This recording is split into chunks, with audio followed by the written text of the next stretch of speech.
রে পিয়ারা হে পাগলা বেটা আসতেছে রে আজকে যে আমার কি অবস্থা করব আল্লাহই জানে আব্বা তোমাদের একটা কথা আছে আব্বা।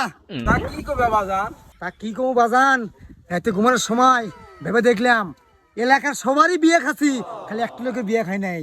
সে লোকটা আমাদের বেমানে আব্বা।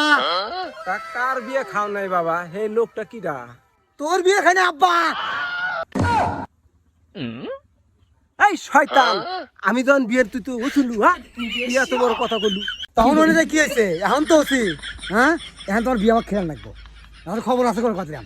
এই শয়তান বিয়ে কি মানুষ বারবার করে মানুষ তো একবারই করে বিয়া হ্যাঁ কেমনে বিয়া খাওয়ামু তোরে অত কিছু বুঝি না। তুই বিয়ে হয়ে একলা দাবাত খাচ্ছু, নিজের ছেলেকে দাবাত দাস না তোর বিয়া। তুই আজকে ভেজ দিতে পার বিয়ে হইবু, তোর বিয়ের দাবাত খামু, তারপরে আমার রেকর্ড গড়মু। একজন কয়ে পারে হ্যাঁ তুই সবার বিয়ের দাবাত খাচ্ছু, তোর বাবার বিয়ের দাবাত খাচ্ছু, তুই বিয়ে হইবু কিনা তাই কয়া। না হলে কিন্তু তুই এখান থেকে হাত মারমু একবারে মাইলাম করে রাখবো। আল্লাহ বেটা পাগলামি শুরু হয়েছে আমি এনে পাগলার বাপ